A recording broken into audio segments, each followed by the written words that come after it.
bisimillahi en gari e lefol mun ɗimmol en mbi kanko Yusuf o totti mawniraɗo o wutte yo nawan babiraɗo o babiraɗo o nde on ɗoofi toon ne ara mbiɗen ko balɗe 6 yarante nde on ɗoofi toon ne ara yalti toon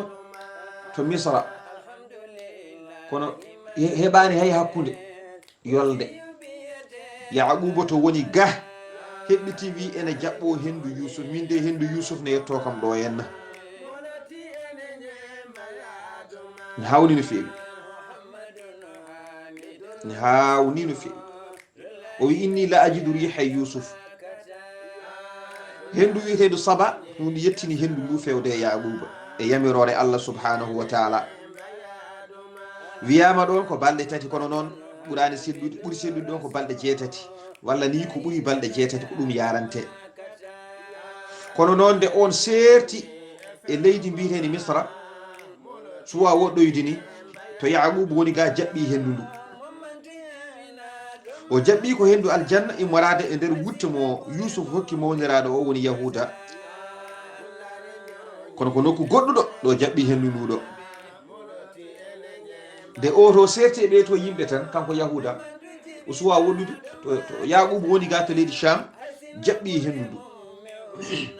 o yimi jaɓɓimi hendu Yusuf lawla antu fanni dunu so wona kay ha ɗayi noon kam so mbira kay mi ɗayi kadi mi jaɓɓimi hendu makko de so wona no ha ɗayi noon kam wallahi on gonɗinannomi kono no jogono wiide ko mi ɗayide ko mi kangal ayide ɗon noon ɓe keɓiri ɓe mbi tallahi barke Allah baba min gondiri Allah innaka la fi dalalikal qadim an aɗa e gofol ma ɓoygol ngol aha gofol ma ɓoygol ngol hol gofol ngol ɓe kalata ɗo hen saabu telɗingol ma yidde to banggue Yusuf ha joni aɗa siftoram a wasi yejjiddemo ha joni an o adama nisyanika iyahu li annahu kana indahum qad mata wa halak nde wonno kamɓe ɓe mbaɗi Yusuf ɗo maɓɓe ɗo ko mayɗo ko kalkiɗo waɗi jomiraɗo falamma an ja al bashir nden beltinowo o ari woni gadduɗo wutte o woni Yahuda o addi wutte o ndeysan kanko wonno jooɗino wutte baɗanoɗo ƴiƴam wonde Yusuf maayi o yiɗi noon fa ahabba an yafrahu kama ahzanuhu o yiɗi noon weltinde baba o hono no sonirno ɗum ni woɗo wi ko min nawata wutte o aha min adduno wutte oya gaddunoɗo sunno joni ko min nawata oɗo min no weltina baba no cunirnomomi ni ndeysan o ari ha to babiraɗo o woni balɗe 6 e lawol he kono noon wiyama ɗon no foti woni ɗon kiloji eɗen poti andude ɗum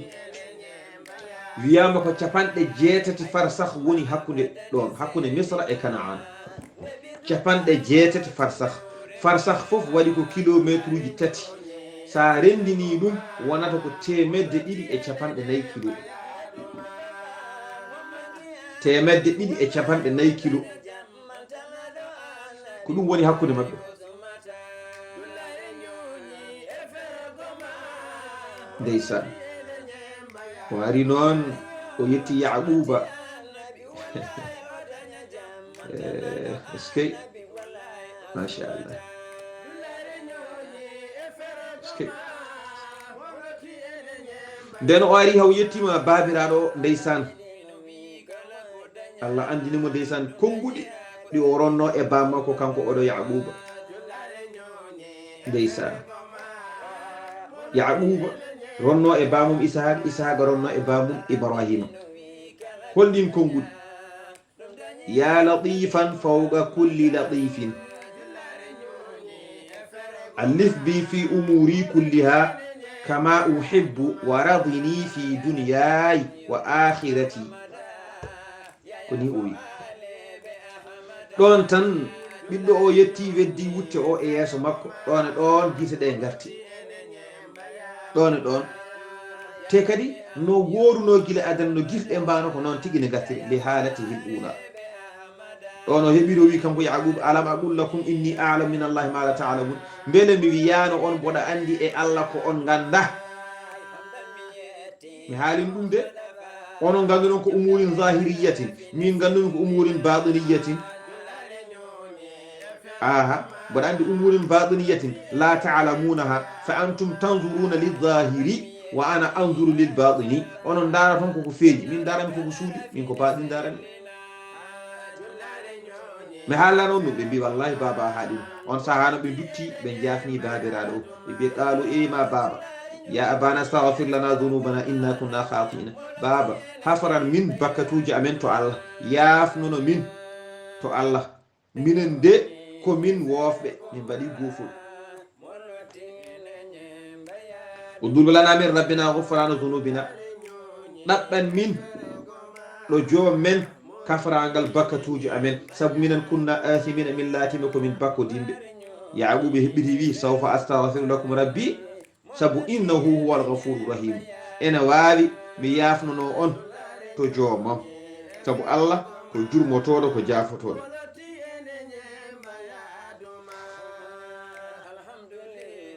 ko ni wayi.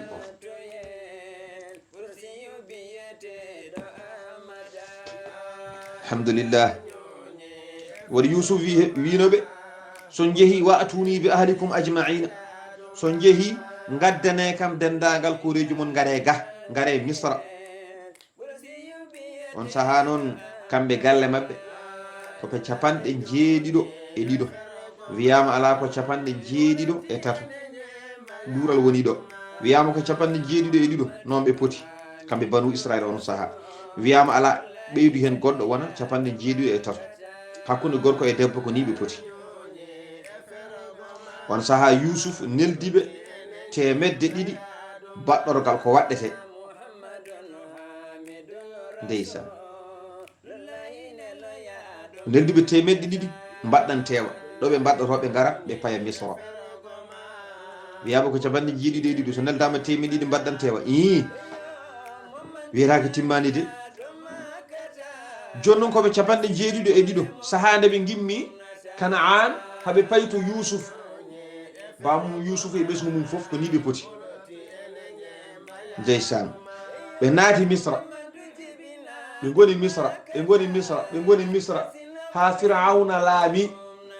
ha kamɓe ɓeeɗo foof kamɓe fof ɓe ɓennoyi. Firauna laami kuɗaɗo Allah o. joni noon nde Firauna laami, Allah addoyi annabi Musa jibina, mbiɗen nde ɓe natata Misra koɓe capanɗe jeeɗiɗo e ɗiɗo. joni noon nde Allah addoyi annabi Musa taw Firauna ene laami fodde duuɓi 400. nde Musa ari ene yaltinaɓe e Misra kadi ne luttinaɓe Sham to ɓe gummino e ndin ɗon leydi. on saha koɓe 600 e 500 pawɗo. mbiɗen ndo Yaquba natata Misra, sa nani banu Israila tan ko ɓiɓɓe ɓesgu Yaquba, kamɓe ko Isra tan ɓe mbiyatano. iilu o ko dewowo Allah woni Yaquba woni goto dewowo Allah e mabɓe. ɗum addi iilullahi o. banu Israila en nde ɓe gimmoto Sham haɓe natoya Misra eɓe tawya toon Yusuf koɓe capanɗe jeeɗiɗo e ɗiɗo neɗɗo. ɓe goni ɗon ha Allah nawi kamɓe Yaquba en, Allah nawi ɓesgu makko fof ɓe duttema e Allah, ha Allah addoyi annabi Musa koye makko yalti kanko Yaquba. nde annabi Musa yalte makko, nde ari tawi ɗon ngaari bonni mbiyeten Firauna, haɓe makko foolimo, nde yaltinta ɓiɓɓe Yaquba ɓe e nder Misra. on saha ɓe tolnoyima e 600 e 550 neɗɗo pawɗo. on sako ni poti tawɓe keewi no feewi taw noon mayɓe ɓe ngala hen ala ko wurɓe ɓe tan kalɗen ɗo henna hakkude Moussa noon e Yaquba ko duuɓi 400 Yaquba koye makko yalti kono hakkude mabɓe ko duuɓi 400 wona ɗum noon jahanoɗen ko Yousuf kono kadi ha ɓeyden famde tan banu Israil en ɓe ɓeydima no feewi e nder ɗiɗo duuɓi 400 ko 70 ɗiɗo ɓe gonno ɓe gonti hakkude Yaquba e annabi Moussa ɓe gonti fodde duuɓi yafo ɗon ɓe gonti fodde ujunnaje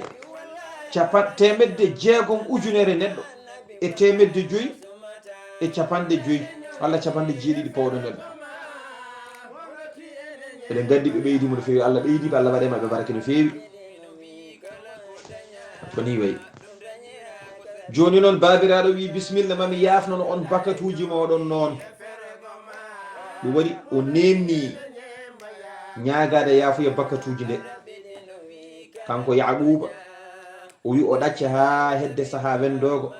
jamma aljuma ko nden duwaw ɓuuri yawde jaabede on saaha noon o acci ha wendogo wiyama ko ɗo wuuro ɗo ko ɗon o ñaagi wiyama ala ko nde ɓe goni e lawol eɓe jaaha ɗo ɓe jahata e lawol ɗo wendogo aljuma ko ɗon o ñaagi Allah subhanahu wa ta'ala qama ila salati mutawajjihan ila Allah o immi o dari omo juula kamɓe fof ɓe leli o huccite Allah subhanahu wa ta'ala falamma faraga minha rafa'a yadayhi nden o gasni kanko annabi Yaquba julde makko nde o ɓamti juuɗe makko wa qala o wi allahumma ghafir li jaz'i ala yusuf wa qillatu sabri anhu wa ghafir li awladi ma ataw ilayya wa ila akhihim yusuf fa awha Allah ilayhi inni qad ghafartu laka wa lahum ajma'in anani kaɗo haala kanko Yaquba o juuli ko juulanno o gasni nden o gasni julde o ɓamti juuɗe makko dow o wi e joomam mi ñaagimama yaafoye yaafomi ƴenƴeram e ɓiyam biyeteɗo Yusuf nde mi ñaagimama yaafuya e famɗude muñalam ɗo makko ɗo kanko Yusuf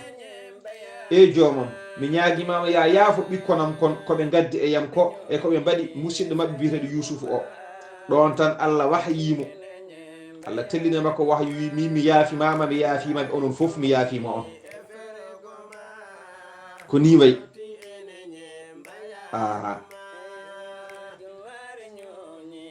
ko ni ɗum waɗi noon wiyama ala wona ni woni no ñagori Allah kanko Yaquba ala wiyama ko maɓe ndendi kamɓe fof ɓe ndendoy to Yusuf to ɓe jafni Allah ɓe noddi Allah ɓe duyi ɓe ñaagi Allah yaafiɓe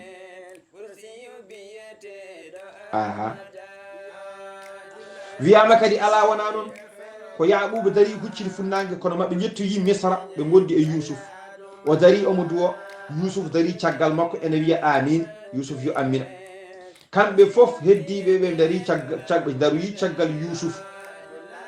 haɓe koykini haɓe kuli ɗon tan Jibrilu jippi di Jibrilu jippi tan wi Yaquba Allah jaabima noddago moɗon ko duyiɗon ko Allah jaabima ɗum o jaabanima kadi ɓiyo o jaabima sababu nde ɓiyo oɗo biyeɗo Yusuf ndeysan on saaha noon ndeysan Allah yaafiɓe ɓe continue golle ma wiyama kadi nde ɗum ɗo kewata nde Yusuf tawaka ala ko e dow lawol he ɓe gimmima Kanaan haɓe payi Misra ɓe cuwa yettade ko ɗon ɗum ɗo kewi ko ɗon Yaquba waɗi duwaw o ñaagui Allah yaafiɓe on saaha noon ɓe continue e lawol mabɓe faade Misra ndeysan joom habaruji en noon ne kaala ɓe mbi nden Yaquba e ɓesgu mum ɓattima Misra ndeysan Yusuf noddi lamɗo mawɗo o andinimo wonde baba makko ne ara o wi babam de ne ara teddugal ma babam ne ara e leydi he o wi korejam fof ene ngara ɗo o haalni ɗum lamɗo o ɗo waɗi kanko Yusuf o yaltini ujunnaje 4 ko wiyete neɗɗo taw ko neɗɗo mo ganduɗa ene waɗi ñantogal muɗum to banggue laamu ene mbiya tan police ji kamɓe fof ɓe mbaɗi lefol gotol ɓe nandini ɓornantiri joni noon yimɓe misra wa rakiba ahlu misra ma'ahum yimɓe misra fof mbaɗɗi baddanteji mum wondude e makko yatalaqawna yaquba alayhi salam kamɓe fof ɓe jaaha jaɓɓoyade yaquba alayhi salam ndeysan yaquba ene arda e ɓesgu muɗum ngeloba ba waɗɗiba ndeysan ene jaggi jinol ngeloba ba ɓiyi ko biyeteɗo yahuda o nden sahaɓe ngara haɓe ɓatti misra saha fof e yahuda enen kam maten jettotako nde wonno o yiiɗi annabi yusuf mata en jettotako yahuda wi baba muñ tan en jeɓɓe joni jettor joni so Allah jaɓi falamma nazar ila al khayri wan nas nden yaquba fuɗɗima yiide pucci ɗi o yi yimɓeɓe qal yahuda hada firaunu misra kanko yaquba heɓiri wi yahuda beele oɗo ko firauna misra o woni ɗo yahuda wi ala la baba ala bal hada ibnuk yusuf ɗaccu oɗo ko ɓiye biyeteɗo yusuf o kanko tigui wonɗo baba ay ngal ɗo ñamtugal jiita ay oɗo mouvement mo jiita ay ɓeeɗo nanduɓe jiita ay ɗum no wayi yodde ni baba ay noon jiiruɗa ɗum ɗo ni ay ɗum no yadude ni ɗum nde ko ɓiye o wonɗo baboyam wori falamma dana kulla wahidin min sahibihi nden goto e mabɓe foof ɓattima goɗɗo on yusuf e bamum arada yusuf an yabda o yaquba bisalam yusuf muuyi o yiɗi adade salminde baba o qala lahu jibril khalli yaquba yabda o bisalam jibril wi yeewu yusuf ala koy wotaɗo salminde bamma ɗaccu bamma aɗo salmindema fa qala yaquba assalamu aleyka yaquba heɓɓiti wi assalamu aleyka yaquba salmini adi salminde yusuf assalamu aleyka ya madhabul ahzan heɓa assalamu aleyka kisal yo won e ma hema gittirɗo sunno hema gittono bamum sunno wiyama noon innahuma nazala wa ta'anaqa wa fa'ala kama yaf'alu alwalidu bi waladihi wal walidu bi walidayhi on saha noon wiyama ɓe telli kamɓe ɗiɗi fof e baɗɗanteje mabɓe noon ɓe dogi goto fof dogi faye goɗɗo on ɓe jaɓɓodiri ɓe danodiri e daaɗe mabɓe ɓe baddi no ɓiɗɗo waddata e jinnaɗo mum ni no jinnaɗo waddata ɓiyum ni kamɓe foof wo bakayaɓe boyi ɓe gone woyde kamɓe ɗiɗi foof ni kamɓe ɗiɗi foof ɓe gone woyde ɓe telli tan ɓe danodiri goto fof ragani goɗɗo on ɓe jaɓɓodiri kamɓe ɗiɗi foof ɓe gone woyde aha ɗon tan yusuf heɓɓiti wi baba hema baba ya abati bakayta alayya hatta dhahaba basaraka a woyi e yam sababu nde wirnade ni goyɗa tan ha guite ma jeehi a nattuɗa yiide alam ta'lam anna yawmal qiyamati tajma'una beele a anda hay sinno en donki yiidirde e aduna he ma laakara rendinen ma en jiiduroy laakara baboyam aljanna ma en jiiduroy ndeysan babiraɗo heɓɓiti wi bala wallahi yusuf ko gon wallahi ɓinguelam ko gon walakin khashitu an yaslubu dinaka min kay mi hulani goɗɗum ala kulmi tan ko oto diine ma ɓorade min kay sa yi ko mayanmi ko fof ko tampanmi ko fof ko ƴangiron ko fof ko banggue diine ma o tan woto ɓooɗo ɗum tan on saaha noon so diine ma ɓoorima fayi haalu bayni wo baynaka on saaha mana hakkuname ma waɗat heedo natten yidirde mbasen yidirde ndeysan yusuf yalti jaɓɓoyade bamum o yaadi mana e ujunnaje 4 konu kala ko goto e mabɓe ene jogui tangade haaliss ene jogui drapeau on saaha ɓe cinki jeerede nde woni ladde nde caggal wuuro ngo ɓe mbaɗi sappeji on saaha mana yaquba ngabbi e ngabbirgal muɗum wondude ɓiɓɓe mum ndeysan e tanira muɗum o daari ladde nde ene hebbina mana pucci kanko mana yaquba ene sinka e dendagal mbadiji on daari fewde mabɓe o haawa kanko yaquba jibril hebbiti wimo yaquba dar ngoɗo weeyo ayi weeyo ngo on saaha usuwa yettade yusuf kaɗo haala fonno adade noon kono noon hen saaha deftere ene mbaɗa ɗo ɗe cakkirina haala ka eɗen cakkirina haala fonnoka adade o daari ndeysan weeyo ngo kanko yaquba jibril wimo ayi ɗum de yaquba haawa no feewi o wonde galle makko o wonde ɓesgu makko o wonde taniraɓe makko o yii ndeɗo jeerede wayi yodde ene hebbina pucci ene sinka ene hebbina dendagal mbaadi jonnori on saaha o daari o haawa jibril heɓɓiti wi yaquba ayi ngoɗo weerude ndaar weeyo ngo paama noon yaquba maleykaji ngari minen fof min gari walludema jaɓɓade mana ɓiyo min balla ɓiyo jaɓɓade ano on saha weltare waɗi ndeysan min gari tan ko wallude on jaɓɓodirde minen malaikaji fof min gari min ɗo ene balla on jaɓɓodirde ndeysan o wi malaikaji fof noon nene goya jaɓɓugal hakkude ma e ɓiye no jogori wondirde ni ɓe puɗɗima wayde guila e joni ndeysan kamɓe fof ɓe cuuni gila ɓiyo o e an o majjodirɗon gila nden malaikaji no gonde sunno ndeysan ni tan jiya puccino ɗoga hankadi hunde no yooɗi ha maayi malaikaji ne mbiya subhanallah subhanallah subhanallah malaikaji ɗi koni tan mbiyata sabbahatil malaikatu on ñalawma noon sa yimo o ɗeɓi nandude koye ñalawma yawmul qiyamati o ko noon rawi o wi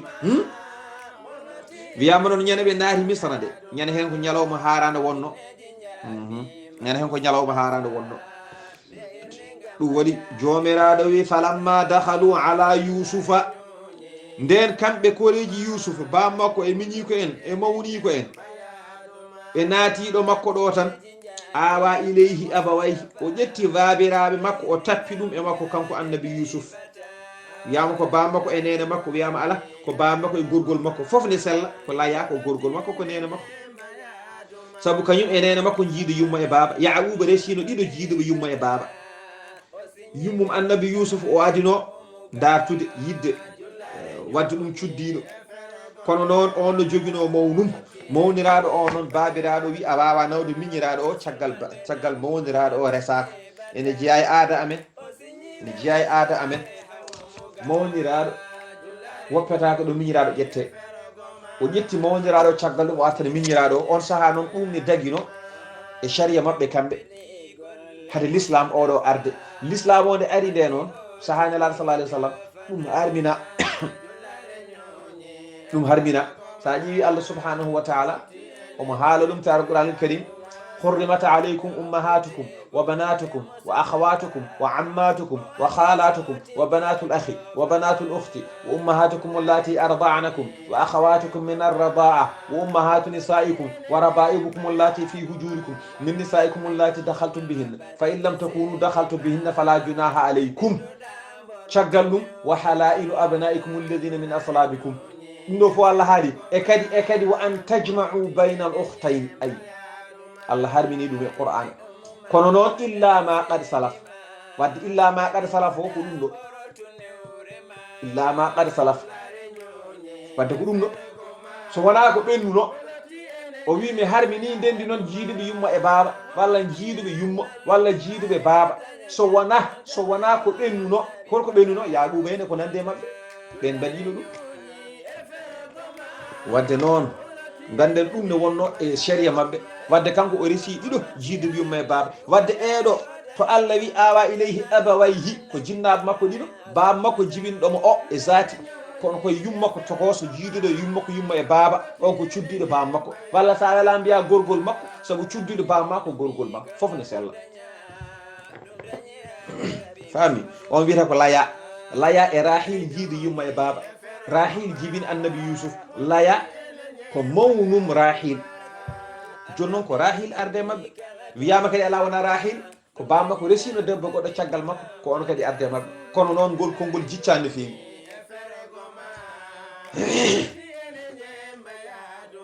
waɗi alhamdulillah walamma dahalu yaquba nden yaquba naati kanko e ɓesgu makko on saaha noon ko naatirde wuuro to caggal wuuro to e aada lamɓe awa ilayhi abawayhi kanko yusuf o jaggi babiraɓe makko o takki e makko jinnaɗo makko o e gorgol makko o nani de on saaha taw rahid ruttima e joomum on jibini yusuf aha ɗo ko gorgol makko oɗo walla mbiya nene makko to goso foof ne sella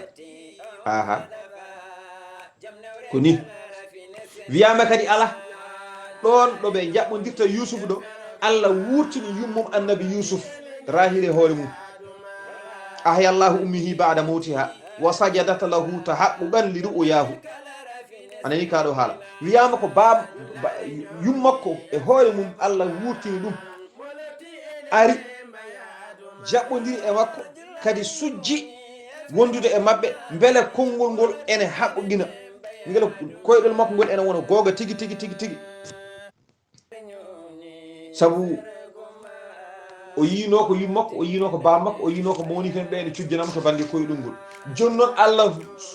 ummitini yummakko ari sujjude e mabɓe ha konngol ngol ɓuura wonde gonga fodde no yiruno ni ɗum kadi haalama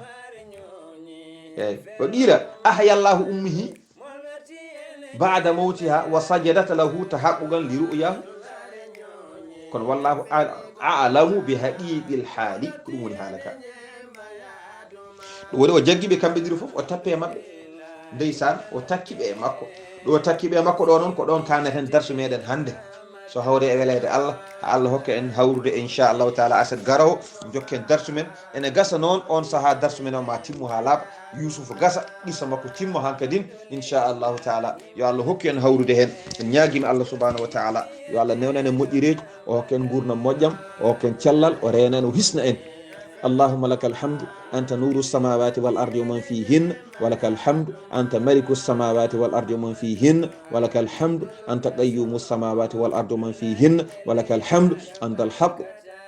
وقولك حق ووعدك حق ولقاؤك حق والساعة حق والجنة حق والنار حق والنبيون حق ومحمد صلى الله عليه وسلم حق وأنت الله الرؤوف الرحيم اللهم أنت أحق من عبد وأحق من ذكر وأرعف من ملك وأنصر من ابتدي وأجود من سئل وأكرم من أعطى كل شيء هالك إلا وجهك كل شيء هالك إلا وجهك أنت الواحد لا شريك لك والملك لا ند لك لن تطاع إلا بإذنك ولن تعصى إلا بعلمك تطاع فتشكر وتعصى فتغفر أقرب شهيد وأدنى حفيظ قلت دون النفوس وأخذت بالنواصي وكتبت الآجال ونطقت الآثار القلوب لك مغطية والسر عندك علانية والحلال ما حللت والحرام ما حرمت والدين ما شرعت والخلق خلقك والأمر أمرك والعبد عبدك وأنت على كل شيء قدير لا إله إلا الله لا إله إلا الله أول بلا ابتداء وآخر بلا انتهاء لا يفنى ولا يبيد ولا يكون إلا ما يريد اللهم إن لنا مسنا الضر وأنت أرحم الراحمين اللهم إنهم خفاة فأحملهم فضعفاء فقويهم وفقراء فأغنيهم ومظلومون فانصرهم ومظلومون فانصرهم يا ناصر المستضعفين ويا جابر المنكسرين ويا منجي المؤمنين اللهم أعتق رقابنا ورقاب آبائنا وأمهاتنا وأزواجنا وذرياتنا ومن أحبنا فيك ومن أحببنا فيه من النار وصل اللهم وسلم وبارك على نبينا محمد خير من صلى وصام وأسقى من تهجد وقام والتابعين ومن تبعهم بإحسان إلى يوم الدين سبحان ربك رب العزة عما يصفون وسلام على المرسلين والحمد لله رب العالمين والسلام عليكم ورحمة الله تعالى وبركاته.